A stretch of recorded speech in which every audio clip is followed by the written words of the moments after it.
Bonjour et bienvenue dans la grande interview Polaro TV Le Maletti, merci de nous suivre. Bonjour à Vamir qui est aujourd'hui mon invité, mais juste avant de commencer, place au JT avec le rappel des titres.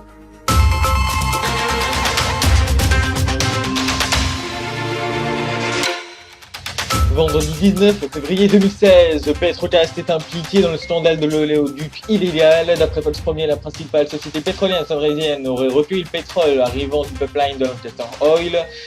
Ce pipeline dont le financement est en partie issu de malversations financières d'argent public et dont les autorisations de construction n'auraient été délivrées que grâce à la corruption. Pour en revenir à Petrocast, elle se serait enrichie en ne payant plus de taxes sur ce pétrole déjà moins cher grâce à ce moyen de transport beaucoup moins coûteux que le transport par camion.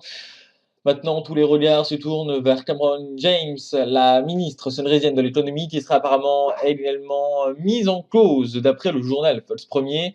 Le PDG de Petrocast ainsi que le directeur de la raffinerie sur lequel arrivait le pétrole de cet oléoduc ont été arrêtés et mis en examen.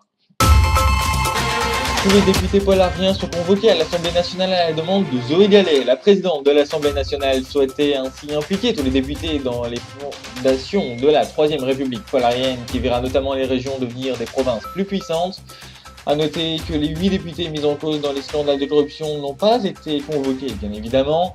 Toujours sur ce sujet, Aurélien Castel se rendra devant le Parlement philicien ce week-end pour défendre sa révision de la Constitution auprès des pays membres de l'UP et tenter ainsi de rassurer ses alliés philiciens, même si ce n'est plus maintenant le Sunrise qui inquiète.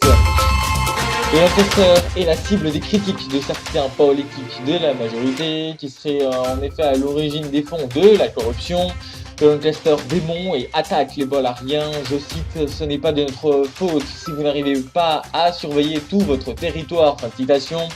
Enfin, le Lancaster parle de critiques faciles à son encontre, message relayé par l'opposition libérale polarienne qui accuse, elle, les autorités locales, même si elles sont elles-mêmes en partie libérales.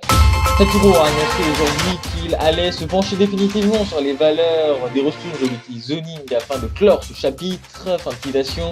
Une révision des valeurs de la carte de la plupart de l'Institut économique du monde GC était favorable et cette modification est donc à prévoir dans les prochains jours. En attendant, Saturo a fermé le sujet qui portait sur les ressources de la carte, qu'il rouvrira une fois les modifications effectuées, a-t-il annoncé.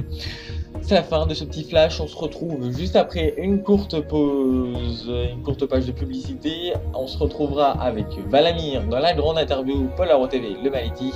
A tout de suite.